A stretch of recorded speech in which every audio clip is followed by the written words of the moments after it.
presenting Orson Welles as the Third Man.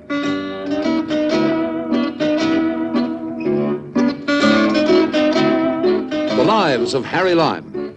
The fabulous stories of the immortal character, originally created in the motion picture The Third Man, with zither music by Anton Karas.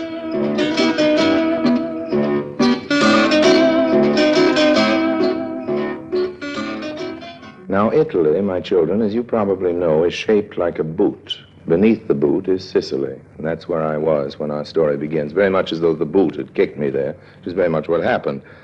I suppose that Sicily is really as nice as the travel posters say, but I didn't have much of a chance to check up on it during my stay. I was too busy running away. Of course, I got a glance at the snow-capped tip of Etna for a moment, and I saw the orange groves. I must have run through and dodged around most of the orange groves. And very lovely, of course. So Sicily. But like the man said about California, it's a wonderful place if you're an orange.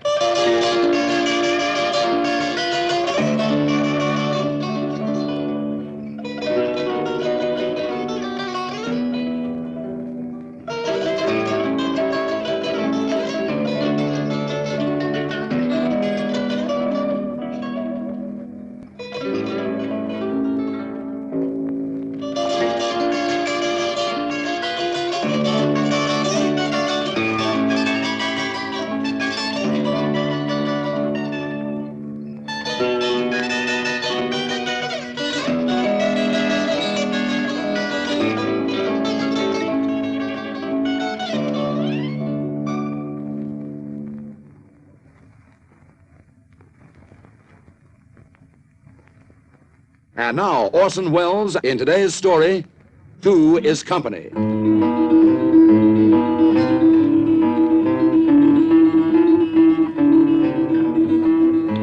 Hello.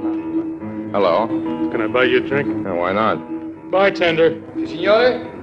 What'll it be, Mr. Lime? Negroni. What's that? Made with gin. It's an Italian specialty. Bartender, give us two of those specials. Due Negroni, please. Signor Lime, subito. Sorry, old man, you seem to know my name, but what's yours? Porter at the hotel was telling me about you. Call me Gus. You seem bitter, old man. That's what I am, Harry. I can call you Harry, can't I? Please do. Does the porter being one of these fantasists mean that you aren't a crook? Well, crook is a sort of an unpleasant word. So is fantasist. Well, since you ask me, Gus, I'm a gentleman adventurer. I didn't ask you. Give us a couple more of those specialties, bartender. Signore? Where are you from, Gus? Indianapolis. You ever been in love? No, not particularly. What line of business are you in? I'm in love. But that's not a line of business. Did you ever hear of Schmidt's Luxury Markets? No. There's a Schmidt Luxury Market in your community. In every community. We have the biggest chain of super grocery stores in the States. And you are Mr. Schmidt? That's Adolf Schmidt. He's Mr. Schmidt. I'm Augustus Schmidt III. But I'm vice president in charge of wholesale groceries. Is that good? What do you mean, good? Here's looking at you. I mean, are you loaded with money? I ask merely for information. I can buy and sell her, old man. Who's her old man? Hickenlooper. I beg your pardon? Hickenlooper. Hold your breath, old man, and count to 10. Well, if you never heard of Schmidt's Luxury Markets, then I don't suppose you ever heard of Hickenlooper's Super Groceries. And I eat out. Ancora, per favore. What does that mean? Hey, you're not trying to get me drunk, are you? Of course not. Well, I am. You mentioned a her, Gus. Forgive my curiosity, but is the her a Hickenlooper? Yeah, she's the Hickenlooper heiress. Sort of Montague and Capulet story, I gather. What's a Capulet? Juliet's family. You know Romeo and Juliet. Oh, I know. I gather that the Schmidts and the Hickenloopers are feuding. Adolf Schmidt takes a dim view of the Hickenlooper empire, and that's what's keeping you apart. Correct me if I'm wrong. You're wrong. Oh. The Schmidts and the Hickenloopers are all in favor of the merger. Would be the biggest thing in groceries. That is, all the Hickenloopers are in favor but one. You mean the heiress? That's right, Emily. She says the grocery business isn't romantic. And how are you dealing with the situation, Gus, old man? Have you told your love, or have you let concealment, like a worm i' the bud, feed on your damask cheek? What's that? Do you pine in thought, and with a green and yellow melancholy sit like patience on a monument, smiling at grief? Yeah, I guess that about sums it up. Hey, you're a very educated type crook. I keep telling you, Gus, I am not a crook. Yeah. And I keep telling Emily I'm not a grocer. Bartender, 2 double specialties. Later that evening, in a semi-liquid condition, Augustus Schmidt III was consigned to his suite by myself, the bartender, and the night porter. I offered to undress the heir to the Schmidt millions and make him comfortable, but the porter didn't seem to want to leave me alone in the room. These people will persist in regarding me as a petty thief, and that's so wrong. I think in big terms. And I was going to have to. There was the pressing matter of the hotel bill, the management of the Diodora Palace, thinking big terms also. I went out for a walk to brood over this question. It was a full moon, and a large cast of Sicilian stars were all doing their bit. The air was dizzy with the perfume of flowers. On the terrace over the sea, just to make things perfect, there was a beautiful girl. Hello. Hello. Nice night? Ha. What's wrong? Look at that moon. Yeah? Smell those flowers. Okay. Here it is, one of the most gorgeous and beautiful moments that there ever was in the history of the world. And what have you got to say about it? It's a nice night. Well, it is. It is a nice night. You're just like all the other Americans. You're only interested in mundane matters like money and groceries. Why, you're Emily Hickenlooper. How did you know? Oh, I just guessed. You'll have to excuse me for being so rude, but I'm nervous and upset. Oh, no, you're just hasty. Well, what do you mean? Jumping at conclusions. For all you know, I might be Lord Byron. Oh, he's dead. I might be his ghost. Yes, I suppose you might be. No, but somehow I don't think you are. No? No. I don't think there are any more Byrons or ghosts of Byrons or anything. No? No. Okay, no. The whole world's so commercial nowadays, there isn't any more romance, not even in Sicily. Is that why you left Indianapolis? Were you looking for romance? I didn't leave Indianapolis. I left Minneapolis. That's right. Gus is from Indianapolis. Yes, and he can go back there for all of me. You've made Gus a very unhappy man, Emily. Unhappy? He doesn't know the meaning of the word. There's no unhappiness in the grocery business. Just supposing there's a failure in the pea crop, supposing the asparagus withers at the asparagus cans, or the frozen food doesn't freeze, or worse yet, suppose you're a nice young grocer, a good-looking grocer at that, and your girl refuses to love you. Oh, I love him, I guess. Well, that isn't the point. What's your name? Geraldo Limo. You mean you're a Sicilian? Got an American accent. I went to finishing school in New Jersey. You're joking. Only a little bit, but I do think it's a shame for a girl as pretty as you are to be as miserable as you are on a night as wonderful as this is. Do you think if I kissed you, you could learn to love Gus? Now, don't get fresh. That's not fresh. It's romantic. Is it? It's all in the point of view. Emily Hickenlooper, I'm going to kiss you. Good night, Mr. Limo. It was very nice meeting you, I'm Well, sure. you better let me walk back with you. Oh, well, no thanks, Mr. Limo. I'd rather be alone. Call me Geraldo. All right. Good night, Geraldo. What does your mother think about your wandering around alone in the Sicilian countryside after midnight? Oh, my mother's in Minneapolis, and Daddy's playing canasta in the lounge. He thinks I'm in bed. Well, that's where you ought to be. Don't you know that this country is full of bandits and brigands? Oh, yes, Geraldo. I've heard about them. Where are they? All over the place. Oh, I've been reading about them in the papers, particularly this Barzini. Is that how you pronounce it? Barzini, that's Oh, right. I saw his picture on the cover of Life. He's cute. The police don't think he's so cute, neither do his victims. He kidnaps people, doesn't he? Holds them for ransom. Oh, Emily, what's wrong? gee, some people have all the luck. In spite of her protests, I walked Emily back to the hotel, and in spite of my protests, I didn't get another kiss. As I told you, the night was fine and the moon was full, so I went to my room, changed into a pair of heavy walking shoes, and then started hiking into the interior. After 3 hours and a half of tough climbing, I arrived at the secret mountain headquarters of the bandit Barzini. What's going on here? Hi, Barzini. Who is this, Harry Lime? Who else? I heard Guido telling you I was asleep. He's a dog. He lies. Barzini never sleeps. Bad for the health, old man. What are you doing here? Partaking of your famous Sicilian hospitality. A bottle of wine, Guido. Tell the others to keep away. Now then, Lime, what's your business? Aren't you taking an awfully sharp tone with me, Barzini, old man? The last time we talked, everything was on a very different level. The last time we talked, I was drunk. But what you say is true, my friend. My greeting has not been cordial. But then what can you expect? I'm a bundle of nerves. I should think you would be with all the cops in southern Italy beating the bushes for It you. is not that I am a coward. He who calls Barzini a coward has told his last lie. You do not call Barzini a coward, Oh, do you? no, not at all, man. Not at all. I was just sympathizing. I could see why you'd be so nervous. Nervous is not the word. You will not believe this line, but I, Barzini, I'm on the verge of a nervous breakdown. And it's not the police, my friend. Oh, no. It's the women. Which women? Ah, Lime, that is what I want to know. Which women, indeed. I am the king of these mountains. I and my valiant crew. But of what does this crew consist? Does it consist of women? The answer is no. Still, you have your work. We are a hot-blooded race, we Sicilians. It is not a thing you Americans can understand. But without female society, we are not ourselves. We have our guitars and our wine, but what use are they except to make us sad? Here's the wine. Come, Lime, let us be sad together. I will play for you, and then we'll talk about girls. Who is your favorite movie actor? Oh, I don't know. I like Betty Grable. Also, I like Jeannie Pierre. Yes, very nice. Then, at another moment, it seems to me that Elizabeth Taylor is the best of all. Do you think if I sent her a letter, she would send me a photo? Oh, sure she would, old man. Well, here's looking at you. Oh, but she would not sign it herself. I know. It would be one of those secretaries. Life is very sad, amico. I will sing to her. No, please don't bother. No, it is no bother at all.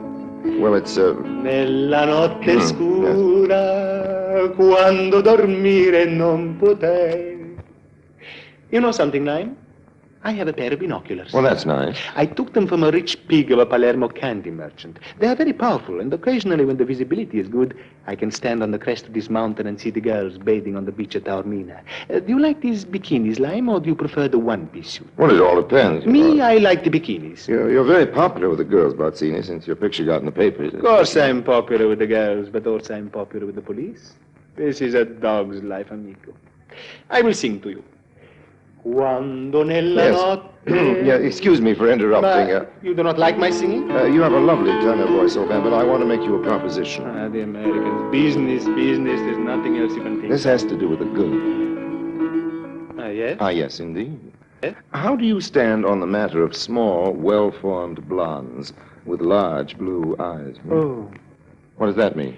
What do you think it means? You approve of such blondes? Stop torturing me, Lime. What is this all about? I must warn you that she's an American. So is Betty Grable. Well, I hope to be acting as her representative. Not Betty Grable, this other girl. She's the heiress of the Hickenlooper grocery fortune, which is another way of saying that she's rich beyond the dreams of avarice and wants to be kidnapped. She has told you this? No, but that's what I've gathered. Lead me to her. She lives at the Adora Hotel with her father, Mr. Hickenlooper, so I don't think that would be very practical.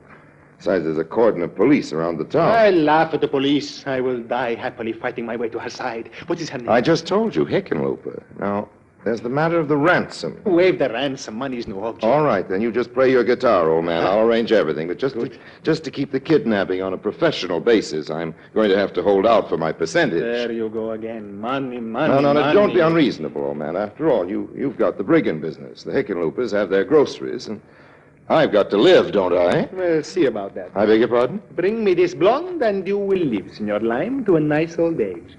But do not disappoint me. Yes, I see what you mean, old man. I see what you mean.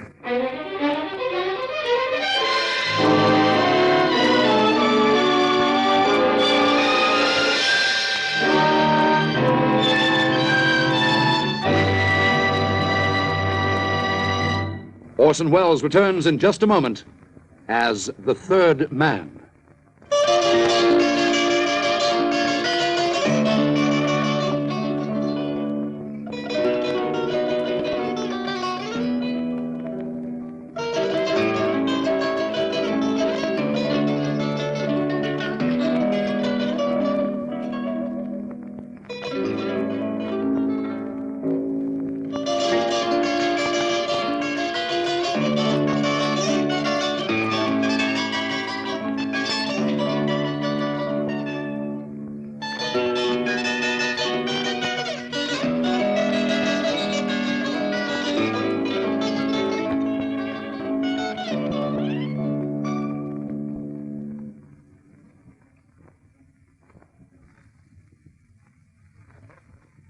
And now, Orson Welles, as the third man, continues with today's story, Two is Company.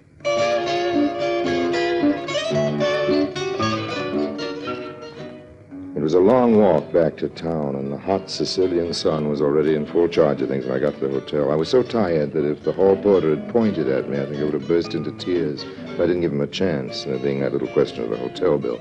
So I let myself in by the back and made my way to Gus's room. I thought I felt lousy, but not after I got a look at Gus. Birdie with a yellow bill hopped upon my windowsill, cocked his shining head and said, "Ain't you ashamed, you sleepy head?" Please go away. I just want to die. Not till we talk a little business, Gus. Arise, arise, for morning in the bowl of night has flung the stone that puts the stars to flight. This is no time for poetry. Well, if you don't get up right away, I'll start singing again. All right. I'll get up. Want any help? Oh, no. Just sit down and stop rocking the room. I hate to break in on this, Gus, old man, but I've got a proposition. What would you say if Emily is kidnapped? Kidnapped, Emily? That's right. Swell. Just bring me a cup of coffee. Kidnapped by a Sicilian brigand. Swell. Sicilian brigand? Yeah. What is this? What's the big idea? Emily's always wanted you to be a hero, hasn't she? Well, this is your big chance, Gus, my lad. You want to be a hero, don't you? You're going to rescue Emily from the bandits' lair. You're kidding. No, I'm not. You mean she really is kidnapped? That's what she thinks, and that's what old man Hickenlooper is going to think when he gets the ransom note, but you and I know better, Yeah? The ransom note is supposed to come from Bazzini. You know who he is, don't you? You mean that Yes, bandit? That's the bandit. We've got our own private bandit. I've hired an Italian actor to play the part. You mean it's See, a fake? The idea is for you to go to a rescue with a blank cartridge pistol. Our actors put up a convincing fight, but you overwhelm them very bravely, just like Errol Flynn. Our trained bandits take their dives, and away you go into the sunset with Emily. Wait, what do you get out of it? Just the fun of bringing two young people together, old man, plus my percentage.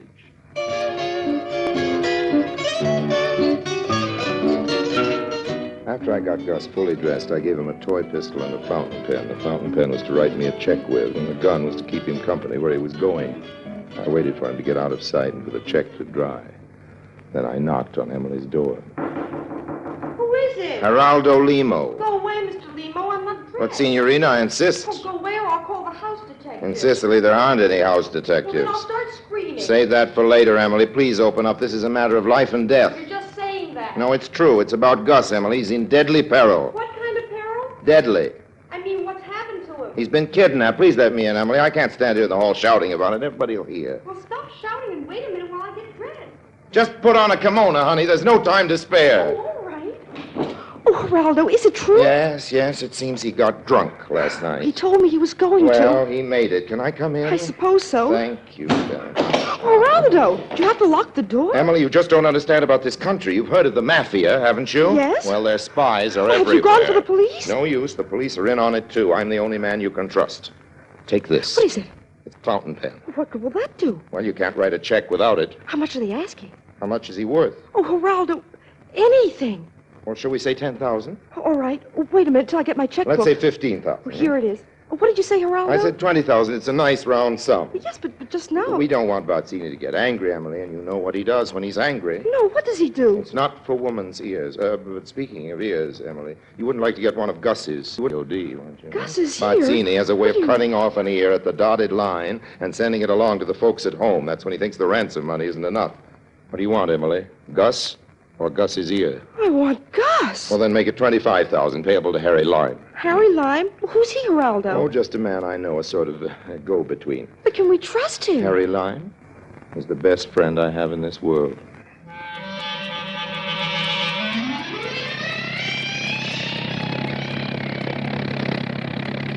How much farther do we have to go, This is Geraldo? it. This is the end of the line, Emily, as far as this Jeep's concerned. From here on up, you've got to walk. Loan me a pocket mirror, will you? What for? I'm going to send a signal. Oh, I know, by flashing it in the sun. Here you are. Thanks.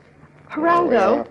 Geraldo. Excuse me. Oh, look, they're answering. Where? Up there on the mountain peak. Well, now what happens? Well, one of us has got to go up there and talk to Bazzini. Of course, it'd better be me. I couldn't send a woman into a situation like that. No, I don't suppose say one so. of us goes up there and the other drives the Jeep back to town. Why? That's part of the arrangement.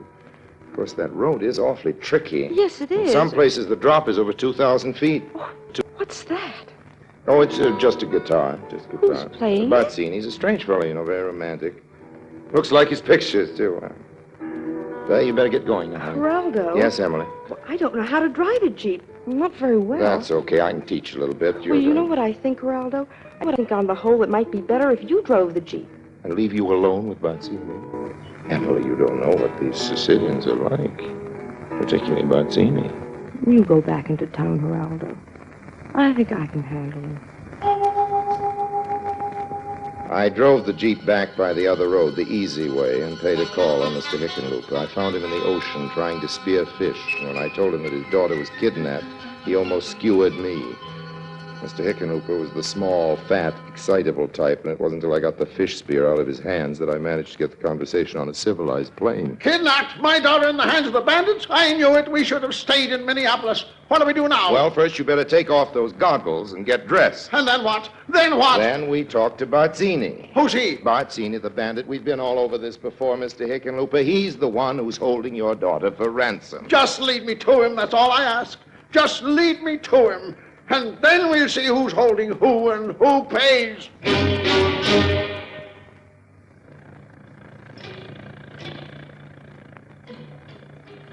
On the other side of Catania, and some 80 kilometers inland, there's a Greek temple. It's nothing very remarkable, as Greek temples go, It's a long way from anything else. It's up on a hill, so you can't miss it. So that's why I picked it for our rendezvous. Above all, it was about as distant as I could get from Signor Bazzini. So that made it practically ideal. That's where I'd sent Gus before. And when Mr. Hickenlooper and I arrived in my Jeep, the vice president of wholesale groceries for Schmidt's Luxury Markets had worked himself up into quite a nasty frame of mind. I didn't blame him. After all, he'd been there most of the day with nothing to keep him company but the worst hangover of the century. Where is she? That's what I want to know. I brought you some beer, Gus. Give it to me, then tell me where she is. This is the bandits' lair, Augustus. This temple's where they hang out. No, they don't. I mean, no, it isn't. Give me that beer. Don't you want to open it first? I'll open it with my You'll teeth. scratch your porcelain. You mean there aren't any bandits? Not around here. Oh, there will be. Don't you fret. After all, we've got plenty of sandwiches and beer. We're just going to have to make ourselves comfortable and wait. Since we're about it, I noticed that I just happened to have some playing cards in my pocket. Would you gentlemen care to join me in a slight game of canasta? It was a long wait. That's what I wanted. That's why I brought the provisions and the sleeping bags. It was my plan to run up the ransom money, and that needed time. Meanwhile, a nice, steady profit was coming in from the canasta. That's 1,500 more I owe you, Lyle. Tough luck, old man. Yeah. Well, sorry I can't give you another check. Why not? I've run out of checks. Well, if I don't hear something from that bandit by morning, I'm going to do something. Gus, old man, be reasonable. What can we do but wait? Look, a red 3. This can't go on forever, Harry. Not if you've run out of checks. I mean, suppose he's killed her. Well, don't worry. They never do that. Well, what do they do? Harry, why don't you answer? Well, fellas, I just don't know what to say. Remember, these bandits are savages. They stop at nothing. Look, I got another canasta. And I'll tell you what.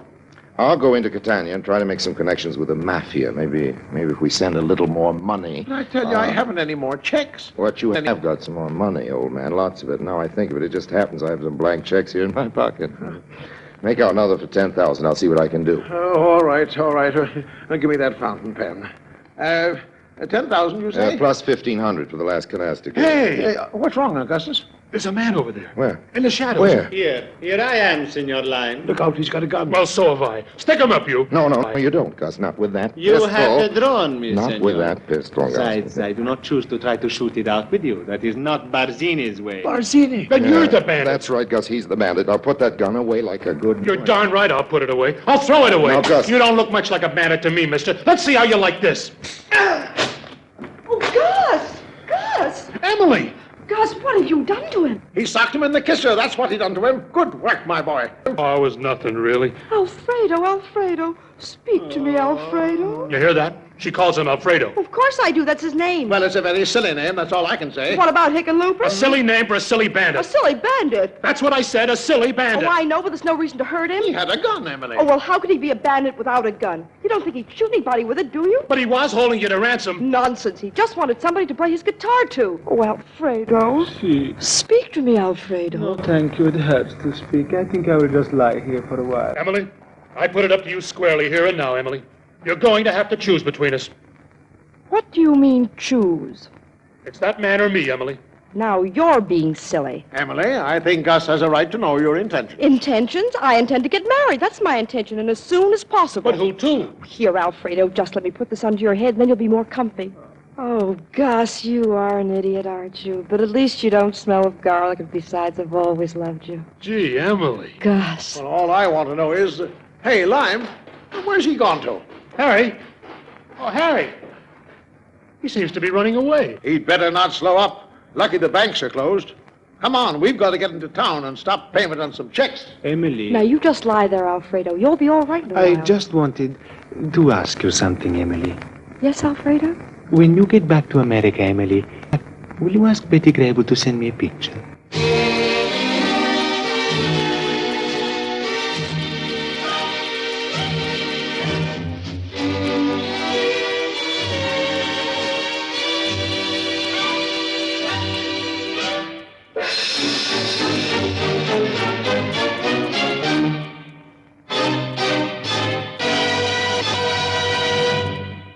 Harry Lime returns in just a moment.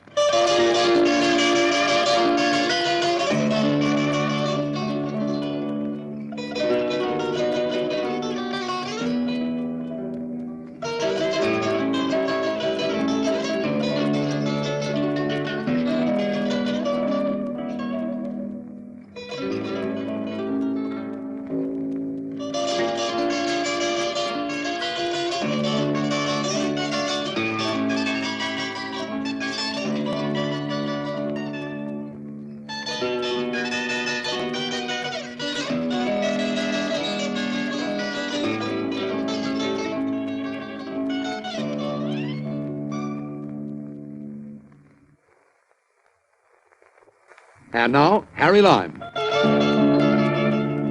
So much for that little flutter in banditry and romance in sunny Sicily. I had nice fat checks from Gus, Emily, and Mr. Hickenlooper.